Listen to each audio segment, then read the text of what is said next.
pergaulan di sisi manusia orang Islam. Tapi Allah tidak memandang syariat-syariatmu. Allah tidak memandang laku badanmu. Allah tidak memandang keturunan-keturunanmu. Allah tidak memandang amal-amalmu. Allah tidak memandang ilmu-ilmumu. Tapi Allah hanya memandang hatimu. Siapa yang wujud di hatimu itu? Aku atau dirimu? Bila yang wujud di hatimu masih hawa nafsumu, selamanya kau tersesat dari aku. Tapi bila di dalam hati kita sudah gaib manusianya, yang nyata hanya Allah, maka selamanya manusia pasti bisa lillahi ta'ala di dalam semua apa yang dilakukannya. Alhamdulillahirabbil alamin.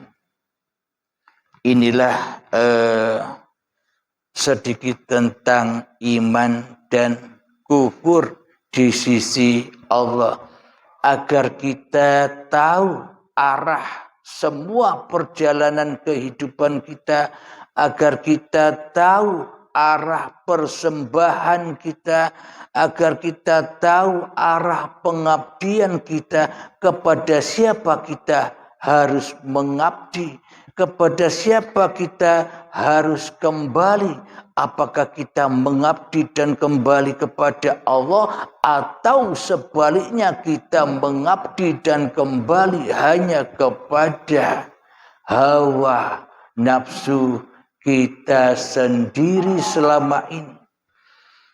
Alhamdulillahirabbil alamin. Kira-kira bisa dipahami? Alhamdulillah. Itulah iman yang sebenar-benarnya iman. Kita selama ini salah paham. Akidah kita selama ini tersesat jauh dari apa yang diajarkan oleh Kanjeng Nabi Muhammad sallallahu alaihi wasallam. Apa contoh real akidahnya Rasulullah di dalam bertuhan? Muhammad, bukan kamu yang melempar, aku yang lempar. Berarti Muhammadnya harus jadi apa? Muhammadnya kan harus tak ada. Yang ada hanya Allah. Itulah imannya para nabi dan imannya para rasul. Akan tetapi kita selama ini kebalik.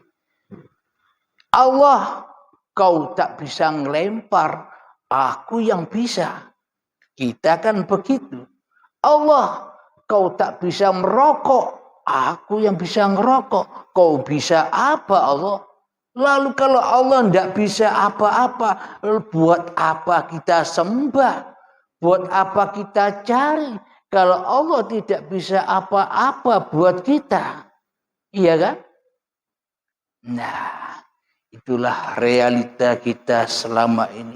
Semoga saya dan semoga kita semua senantiasa selalu dibimbing dan dibimbing oleh Allah Subhanahu wa taala. Amin ya rabbal alamin. Jadi itulah iman yang wajib dimiliki oleh seluruh manusia, bukan umat Islam saja. Di dalam surat Al-Baqarah ayat 62, siapapun kamu, baik kamu mukminin, Nasrani, Majusi, Yahudi, dan siapapun kamu, bila kau beriman kepada Allah satu, bila kau beriman kepada hari akhir dua, dan bila kau beramal kebajikan tiga, hanya tiga ini saja, maka kau akan mendapatkan pahala dariku, kata Allah. Dan tak ada rasa takut dan bersedih hatimu.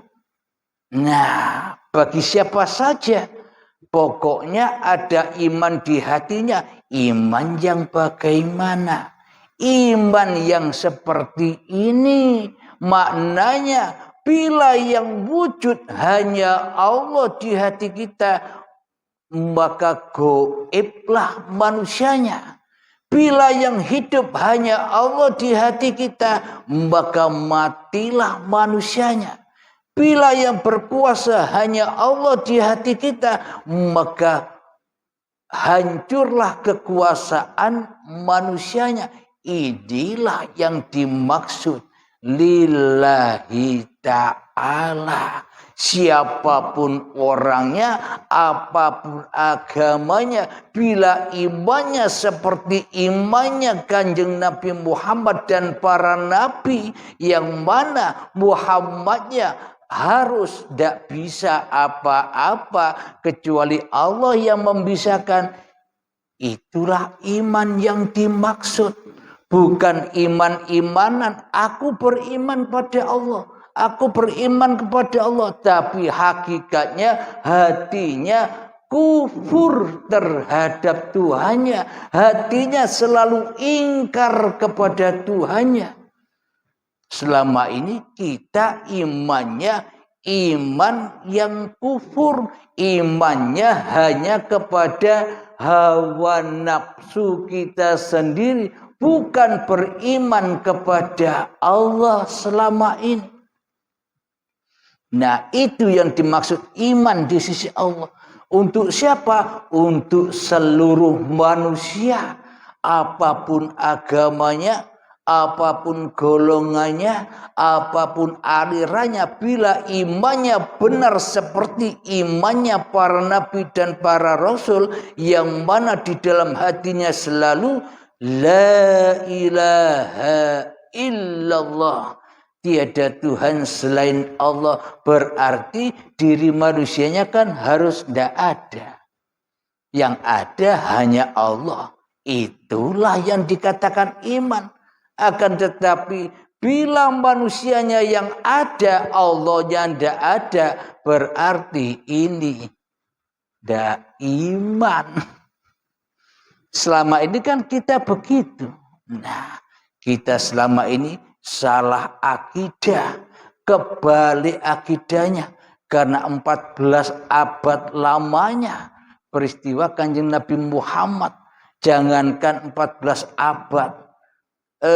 Saat Anda mendengarkan paparan ini, Anda paham. Lalu Anda paparkan kepada orang lain. Paham Anda dengan apa yang Anda paparkan kepada orang lain sudah beda. Orang lain memaparkan kembali sampai 14 abad. Ya tersesatlah pemahamannya. Karena tidak real, tidak sama dengan yang pertama. Yang pertama imannya Kanjeng Nabi Muhammad diabadikan di dalam Al-Quran. Itulah yang dikatakan iman di sisi Allah ketika Muhammadnya sudah tak bisa melempar lagi. Ketika Abdul Halimnya sudah tak bisa duduk lagi. Ketika Abdul Halimnya sudah tak bisa berdiri lagi. Ketika Abdul Halimnya tak bisa sholat lagi, meskipun kelihatannya sholat, tapi di hati Abdul Halim bukan Abdul Halim yang berpuasa di dalamnya. Itulah yang dinamakan iman seperti imannya para nabi dan rasul. Jangan nyontoh siapa-siapa lagi iman. Ya contohlah yang ada di dalam Al-Quran. La mawjudan illallah. La ilaha illallah. Bila itu sudah teraplikasi di dalam hati kita, pasti la haula wala quwata illa billah akan selalu nyata di hati kita.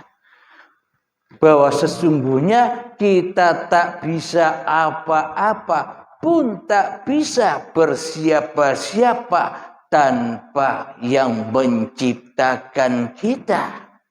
Bila tak ada hidup, kita jadi apa? Bila tak ada hidup, kita jadi siapa? Dan jadi apapun serta jadi siapapun, kita tak berhak dan tak bisa memilih. Kalau kita bisa memilih, kalau memang hidup dan badan ini milik kita, pasti kita bisa memilih. Ketika saat terlahir, aku memilih terlahir dari orang tua yang kaya raya, agar hidupku tak menderita. Akan tetapi bisa apa kita? Jadi lambang, contoh diri kita adalah di setiap mimpi-mimpi kita setiap malam itu loh. Kita tidak punya daya upaya berperan di dalam mimpi itu. Itulah sejatinya posisi kita sebagai manusia yang hanya diciptakan. Jadi kalau kita di dalam kehidupan ini masih jadi Tuhan, Allahnya masih gaib, Allahnya masih tiada, yang ada, yang wujud masih hawa nafsu kita di hati kita, berarti selama ini kita masih tidur, imannya masih tidur.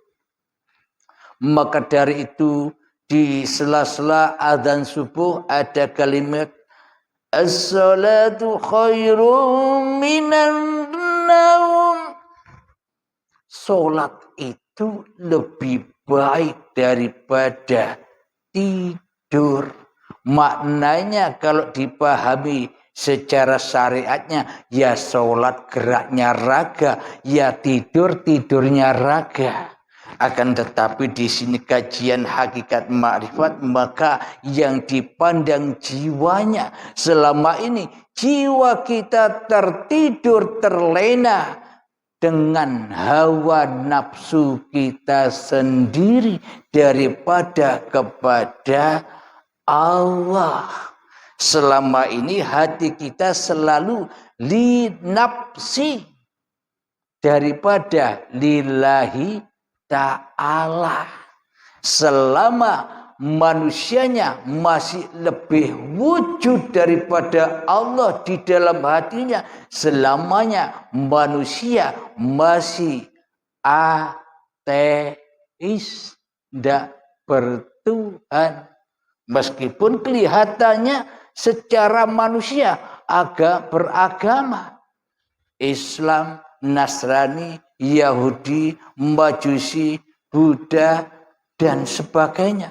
Akan tetapi bila di dalam hatinya masih wujud manusianya daripada wujud pencipta diri manusianya, berarti agamanya masih agamanya iblis, agama hawa nafsu, yang mana gampang diadu domba oleh setan.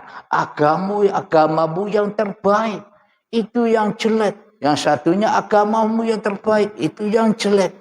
Kita gampang diadu oleh iblis dan setan.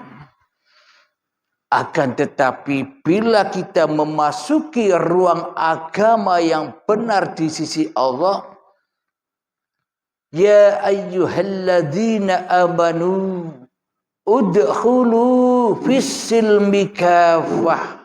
Masuklah ke dalam agama yang sempurna. Apa? Kembalilah kepada Tuhanmu yang menciptakan kamu. Itulah agama Allah. Jadi latihan kita, wajib kita berlatih di dalam hati kita, memasrahkan bahwa hidup ini Allah. Harus perang itu. Harus perang. Kadang kita berlatih diam, mengheningkan cipta-cipta manusianya, mengheningkan nama-nama manusianya, mengheningkan wujud-wujud manusianya, mengheningkan kuasa-kuasa manusianya di hatinya. Hingga nanti pada suatu saat ketika Anda sudah dimatikan oleh Allah, maka nyatalah Tuhanmu yang menciptakan kamu bagi dirimu. Jadi memang perjuangannya untuk sampai menuju sana memang sangat amat berat. Akan tetapi kita kan sudah tahu musuh kita. Selama ini kan kita tidak tahu musuhnya siapa yang harus diperangi. Musuhnya sudah nyata. Tapi kata banyak orang, banyak alim ulama, musuhnya gaib. Setan iblis itu kan gaib. Kebanyakan kata orang. Tapi kata Allah di dalam Al-Quran, inna syaitana lakum aduwwum mubin. Sesungguhnya syaitan itu adalah musuh yang nyata bagimu. Siapa yang wujud di hatimu itu? Allah apa dirimu? Bila yang wujud bukan Allah tapi dirimu di hatimu, itulah syaitannya. Nyata bukan?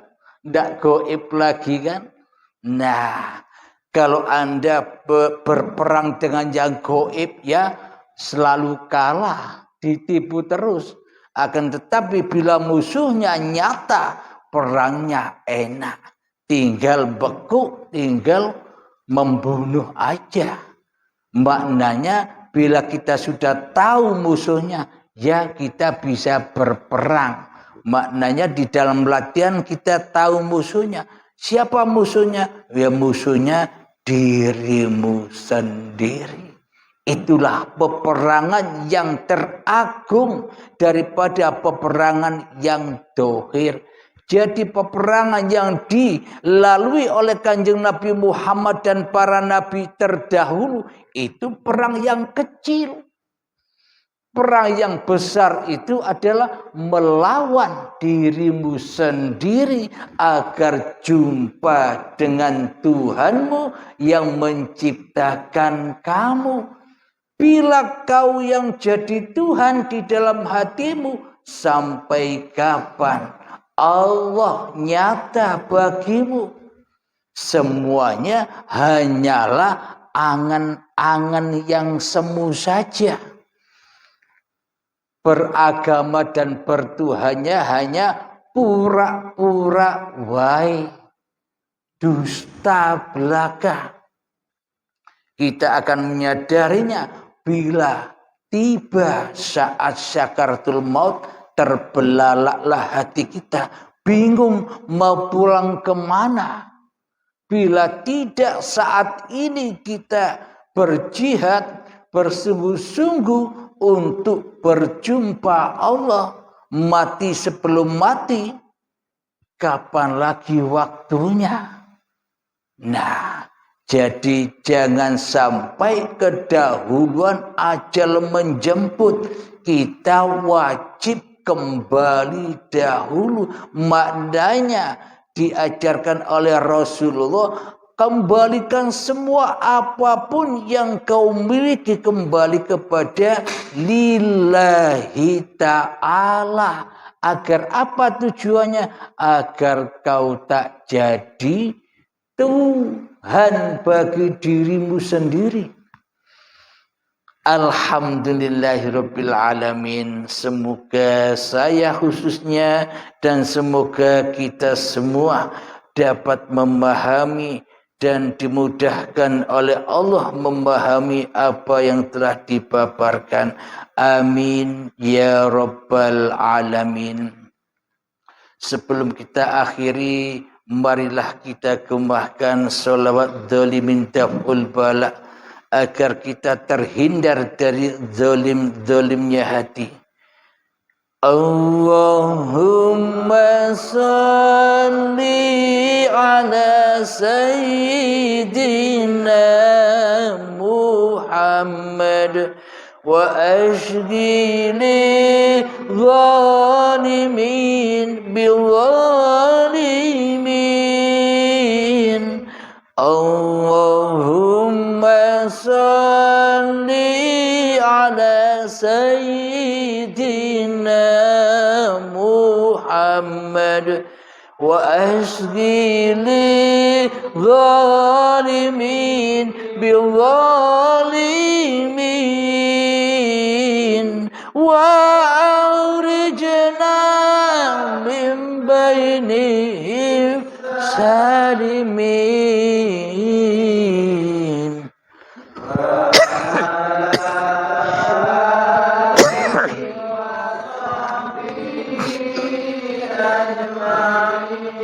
Alhamdulillahirabbil alamin. Rabbana atina fid dunya hasanah wa fil akhirati hasanah wa qina adzabannar. Akhirul kalam.